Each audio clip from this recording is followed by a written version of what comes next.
the Mission Impossible rankings. We'll run through.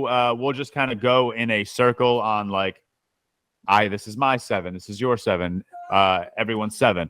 We'll make it easy for everyone. We all have Mission Impossible 2 in last. Yeah, I was gonna say. I think we are all in agreement there.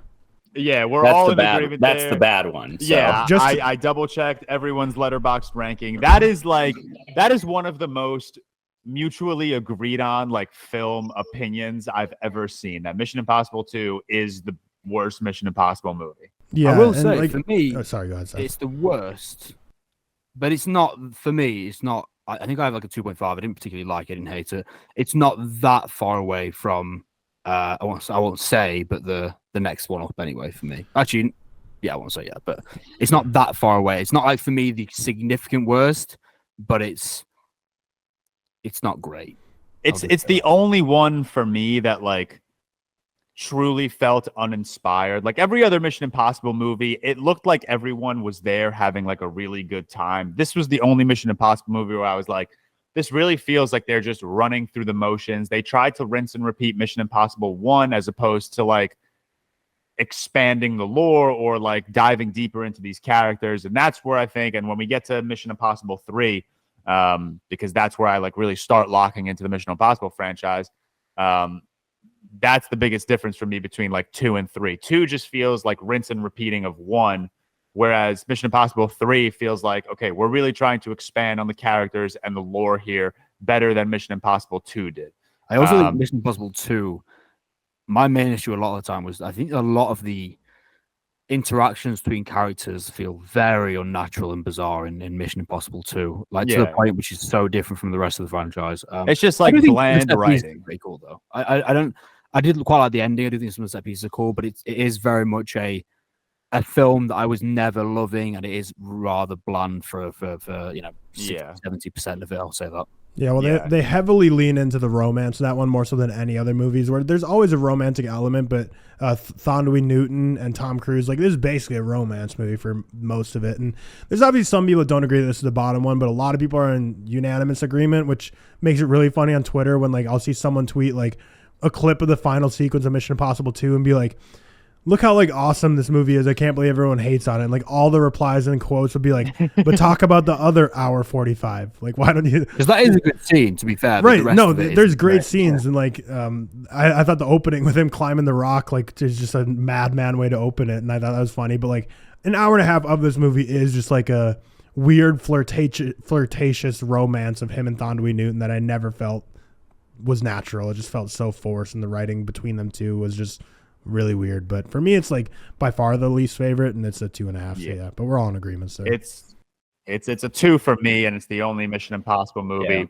personally that sits below a 3.5. I think outside of 2, I think this has been one of the most consistent franchises we have.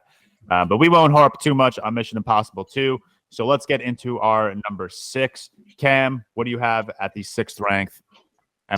Might be a hot take. I have Mission Impossible 3 at number 6. I do not like Mission Impossible 3. Same here. Is it? Oh, okay. Maybe it's just because like Alex has like the only rankings I've seen this week, I feel like, are Alex's. Yeah, but when Alex likes a film, he will just push that film so hard, like suck it off like crazy. So, he actually doesn't like it that much. That's what I feel like Alex does. I'll say this: I think while Philip Seymour Hoffman is great because he's great in everything he does, I think he was miscast in this one. I don't think, or there was just bad writing. I don't think he. Bad writing, not miscast. I think it's a combination of both. I don't think he plays a good villain in it. I think he does his best because he's a great. He does his best, bro. He does incredible because he's a great actor, but I don't think he's the best villain. No, he's not. He's not the best villain. But he would. No, I'm not saying in this franchise. I just don't think he's a very good villain. No, but that's the writing. That's not him. Like the entire sequence on the plane where like Ethan like almost throws him out of the plane, and he's just sitting there all like calm and collected. Or like when Ethan starts asking him questions, and he's just like, "Do you have a girlfriend or a wife?" Like that. Come on, that's menacing. Imagine, Cam. Imagine.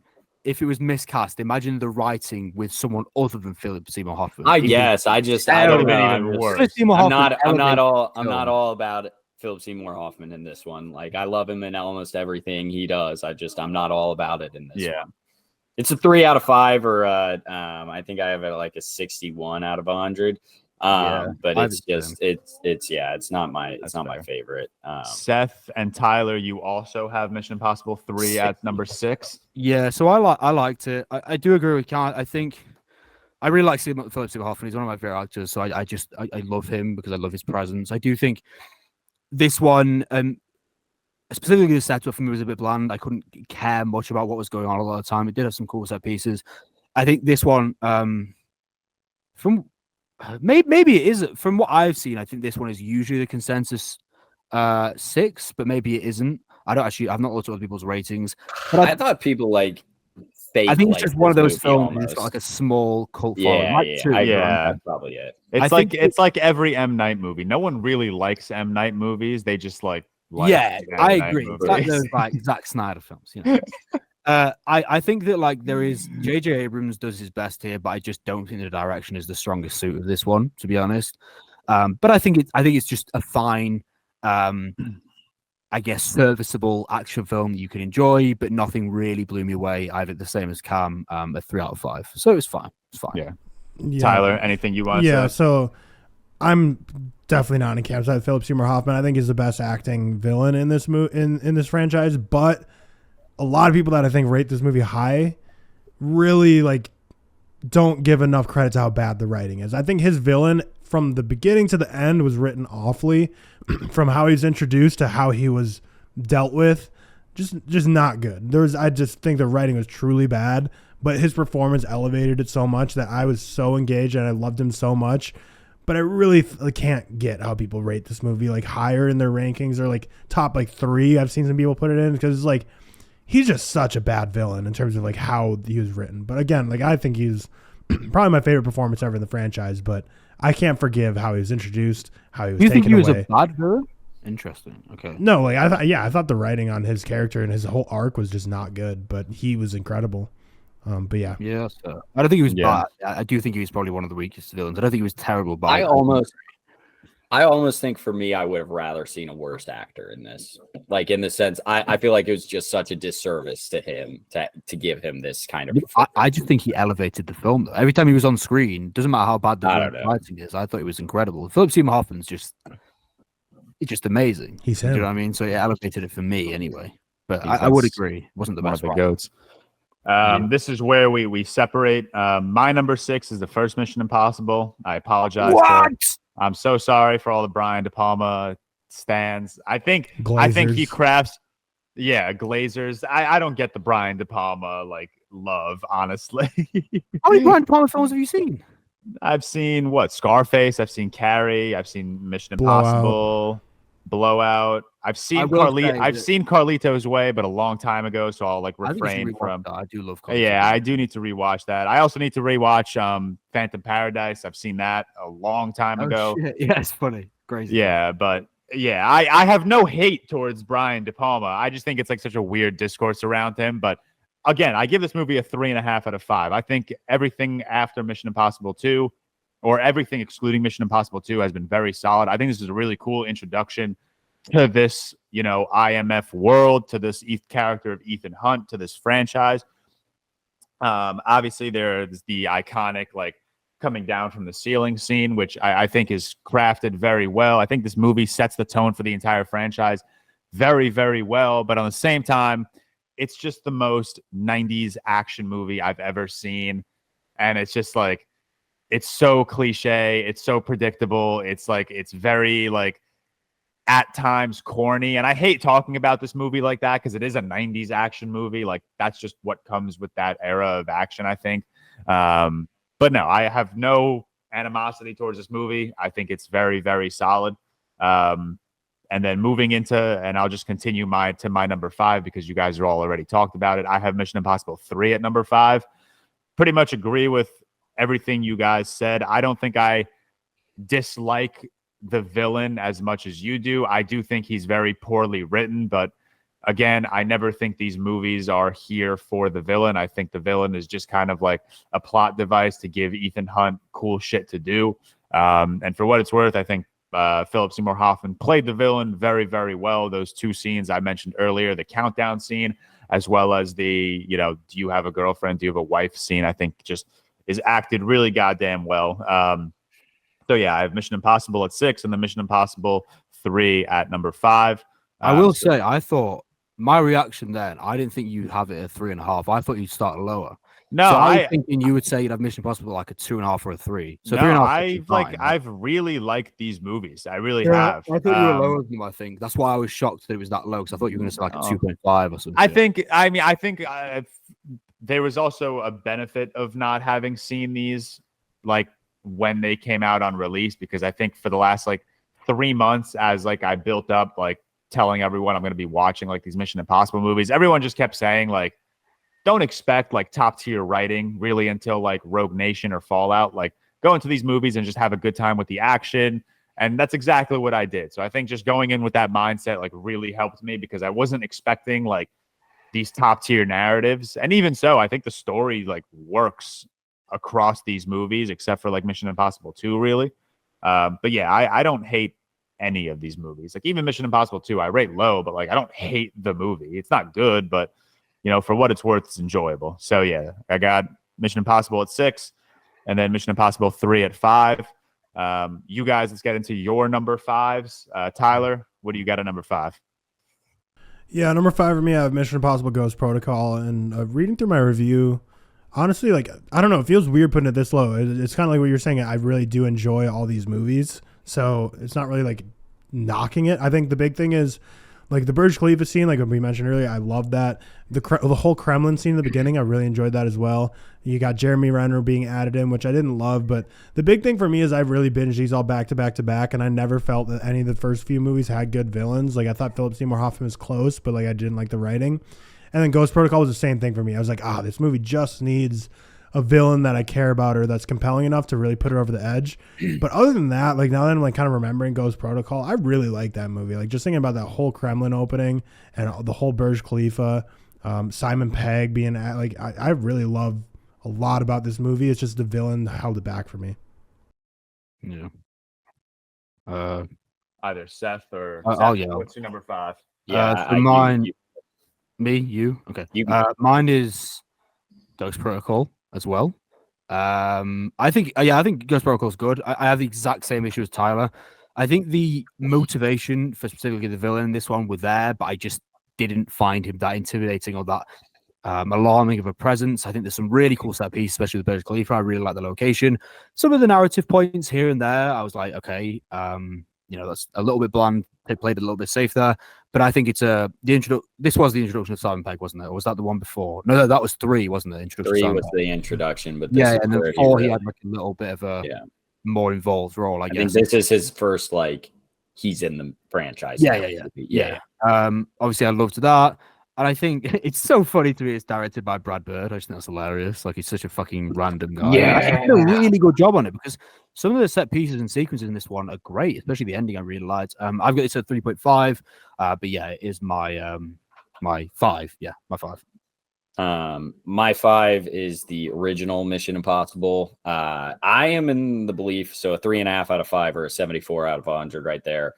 I'm in the belief that like the original 3 Mission Impossibles are just not like in this franchise, like just a different franchise. They take such a turn once it starts like going away from the numbers and going to, in my opinion, it like the styles change of how they're presenting themselves. I do think this is the best of the original 3. Everyone loves to freak out, like Brian De Palma directed this one, and people like to like freak out that like he has a style in this that like you wouldn't get, and anyone who has this one as like number 2, they get it. Like I see that on Twitter a lot.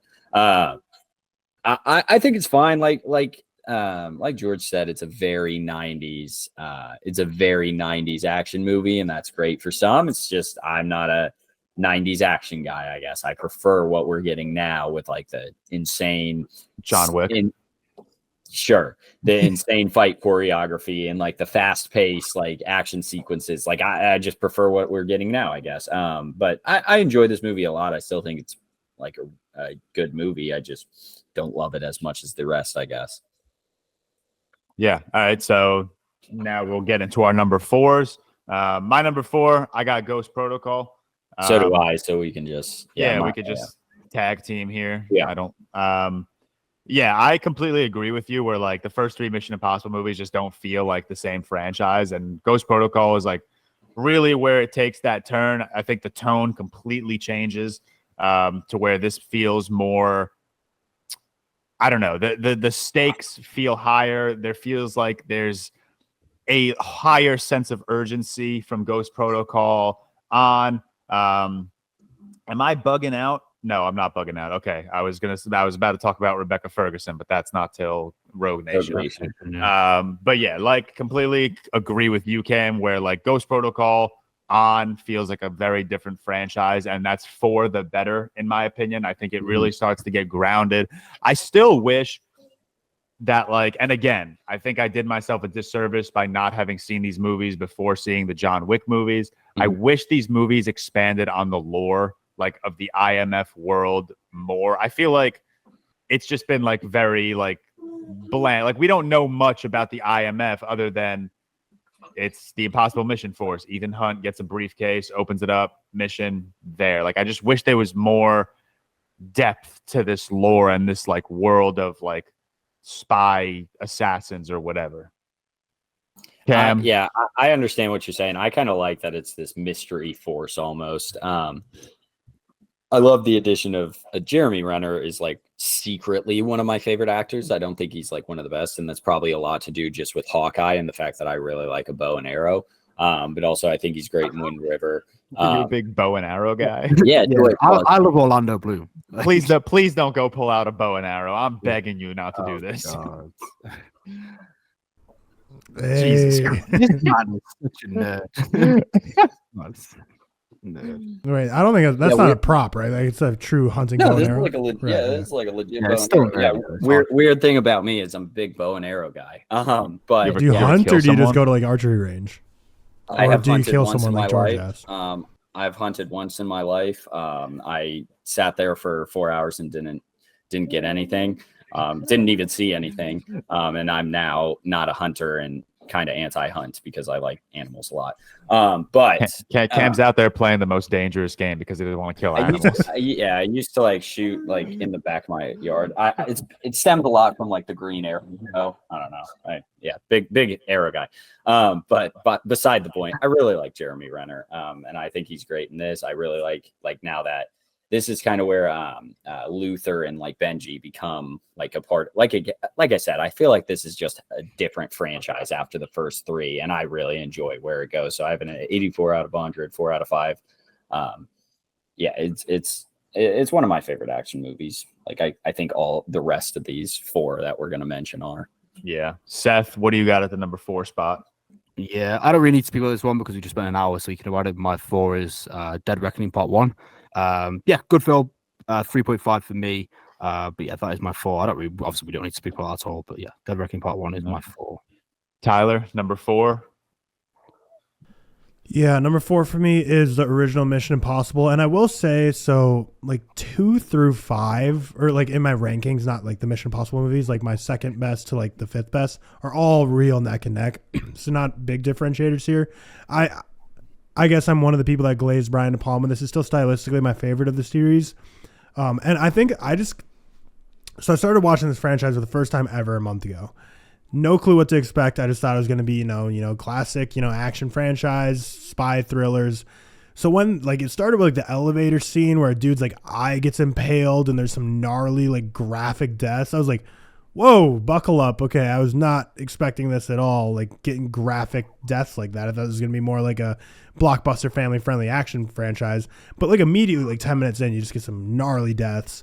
And still, like even though the action set pieces get bigger and better every movie, something about the scene where he just rappels down into like the bank or into the vault thing still had me holding my breath harder than like anything else that really has been done. Like the sweat dripping on his glasses. I love that whole scene so much. It really lived up to the hype. And I don't know, like the helicopter going in a tunnel, like this was just such a crazy debut for an action franchise. I feel like they just did so much craziness that just wasn't like so many cookie cutter spy thrillers wouldn't do. But yeah, I just thought it was an absolute banger. And obviously, like this was the first one to have the iconic score, which arguably is top 5 most recognizable scores of all time, where this is one of the few scores that people who have never seen a Mission Impossible movie ever would like recognize the theme song. So a lot of things that are iconic about it. Did the TV show not have the theme then, or was that introduced for the films? I actually did. I'm today years old learning there was a TV show. I honestly didn't know. Yeah. That's what it was. No, the films are based off a TV show. Yeah, I knew that, but I have no clue anything about them. Other than I would bet the theme would I think be it's in like a that scene. 60s. It was like a long-running TV show that came out in like the 60s or 70s, but I don't know if the theme song was in them. I don't know if it was introduced for specifically the films. I'm not sure. I never watched it. I just know it was based off that anyway. Sure, a quick Google can answer. Yeah, we're not. It looks like the theme for Mission Impossible is the same theme from the TV series. What it's looking like, maybe, but still, the same thing. Like that, it's either one way, of the most iconic and recognizable of all time. Yeah, it slaps. It does slap. All right, moving into now, we're getting into our top 3. I got Dead Reckoning Part 1 at number 3.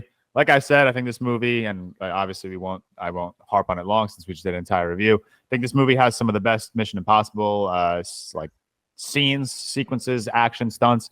But the narrative just falls a little flat for me. The whole AI taking over the world, I don't know, it just didn't land with me as much as I think it landed with other people. Nonetheless, top tier Mission Impossible movie, really solid action film, and that's my number 3. Cam, what do you got at number 3? Yeah, George, you and I are just like the smart people. But it's also my number 3, 88 out of 100. I think from here on we'll probably be pretty most likely pretty similar. But yeah, it's my number 3. We talked about it for an hour, but 88 out of 100, it's great. I really enjoyed it. Tyler, what do we got at number 3? Number 3 for me is Rogue Nation. So the Syndicate was starting to get to the point of a villain I really was enjoying, but it wasn't quite there yet, but it was definitely on the right track. The Syndicate was solid. Rebecca Ferguson, I absolutely loved her addition to this. And read my review, I'm just reminding myself of like, because it's, when you watch them all back to back to back, they kind of blend together a little bit.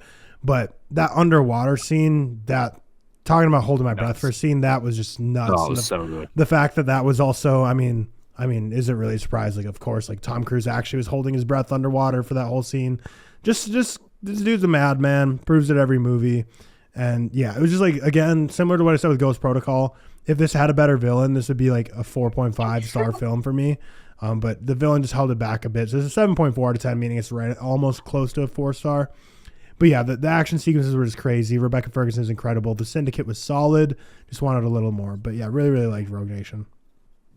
Awesome. Seth, you're number 3. Yeah, so I have the original. Obviously, I'm a Brian De Palma fan. I think, so for me, this one, I kind of like a lot of these kind of, I guess, more minimalist sequences, such as the propelling down sequence. And I do think it has this unique charm. 90s action is one of those, like it does fall very into that play, whether you like them or not. I know some people don't.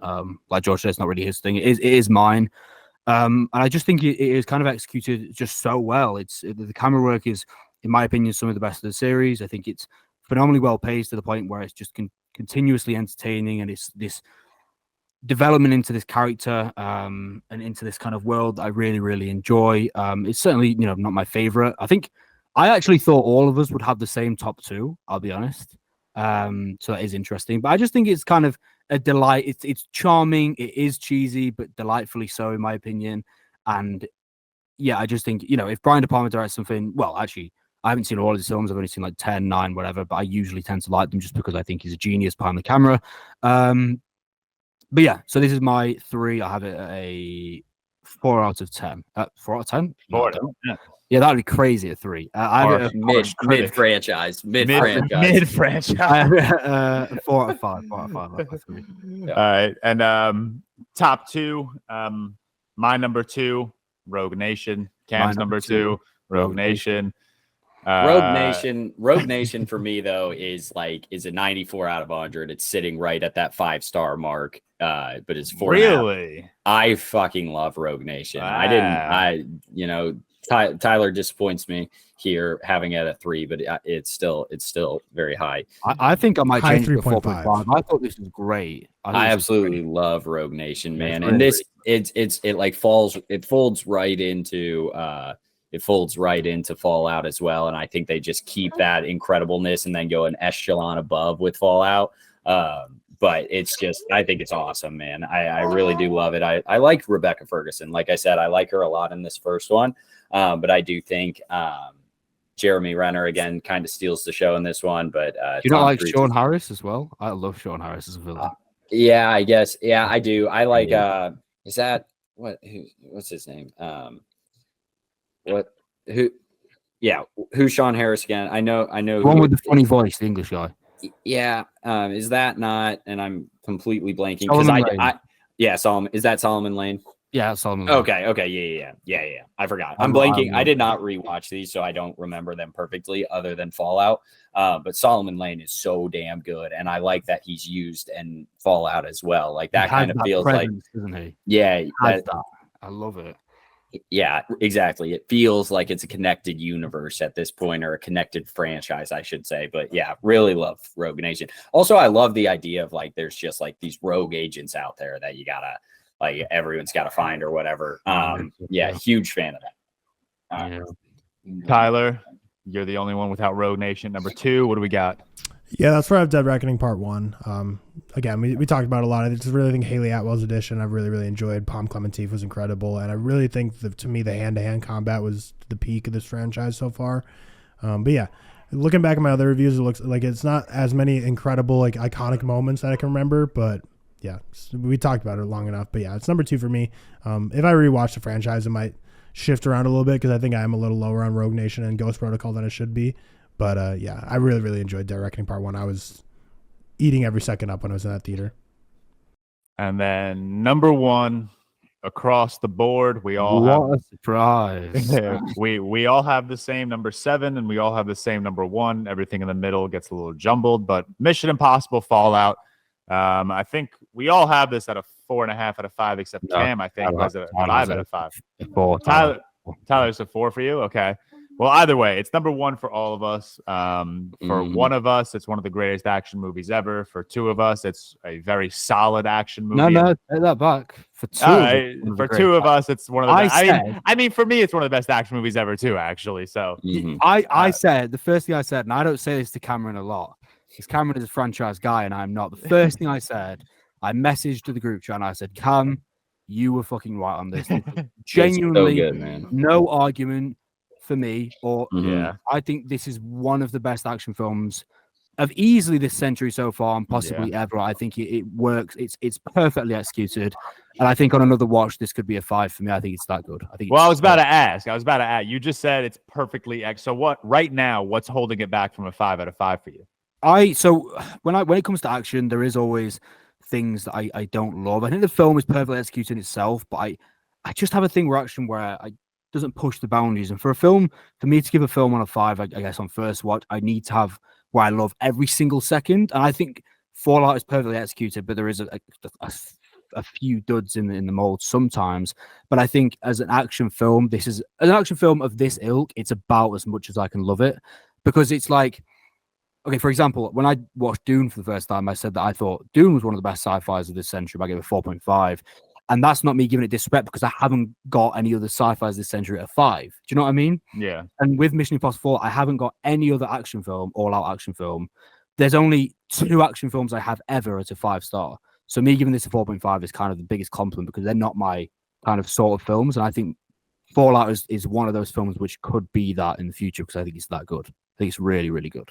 Really, really that's. I think Fallout is, like I said, narratively, I've never thought there's anything special about the Mission Impossible movies, but this is the one movie where I genuinely love the story. I love the character work. It's just one of the most it can be so endearing at times between Ethan and Ilsa, as well as Ethan's ex-wife.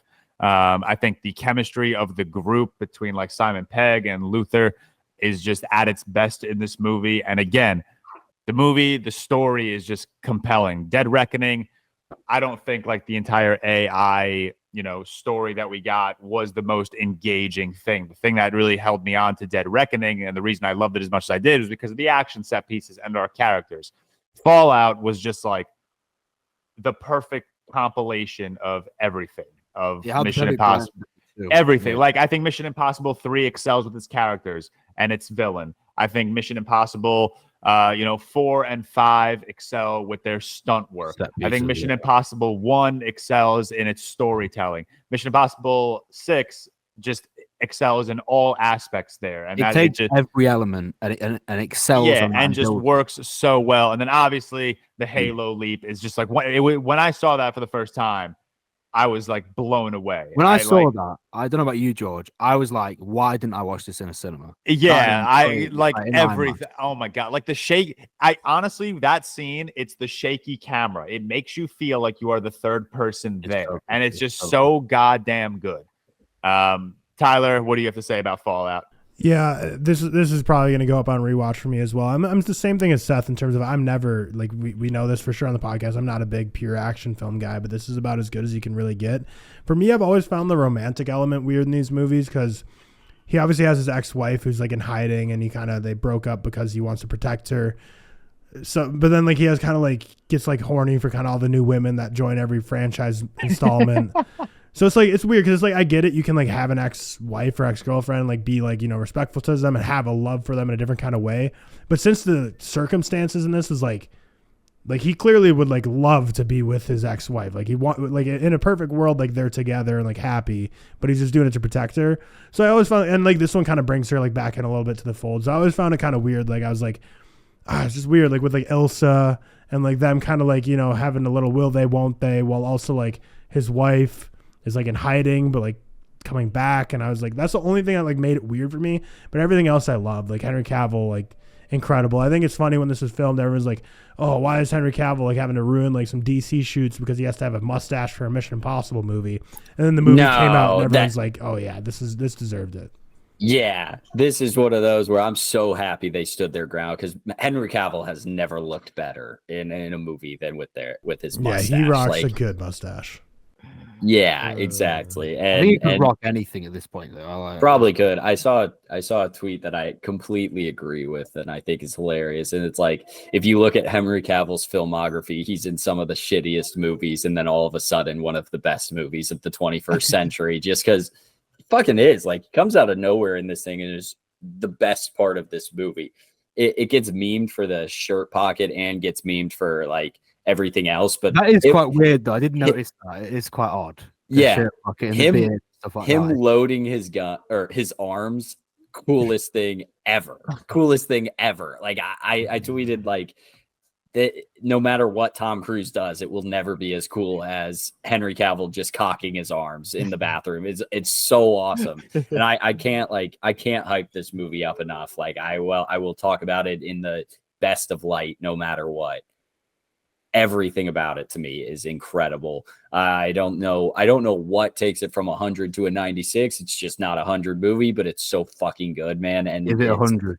Give it the 100, coward. I can't just give everything hundreds, but it's so fucking good. And it's the only one that I rewatched because honestly, I just needed to watch it again. I might watch it again like this week, man. The Halo jump is incredible. Tom Cruise did break his ankle in this one when he was jumping building to building. It wasn't the Halo jump, but I did look that up. Just so good. I'll talk about it all day, but you guys went into it. It's as good as, I think it might be my highest rated pure action other than Seven Samurai. Because I guess I have them at the same exact score, but T2 is also a 96 out of 100. But I think I would prefer this to T2 as I would rewatch it a little bit more. Doesn't the letterboxd average surprise you? 3.9? I thought it'd be in the 4s for this one. Do you know what I mean? No, yeah. I swear on Letterboxd, all the best movies have a 3.9. You know what, George? I swear to God. A good point. There's a lot of great films with a 3.9 and a 3.7. I think there's a lot. It's a lot of 4 stars. It looks like so. That's kind of like it's a whole lot of 4 stars. So I think the average consensus, I guess, is a 4-star. Like it's doubled every other score. 120K 4 stars. So I don't know. All right. Well, general consensus: Fallout is the best of the Mission Impossible franchise.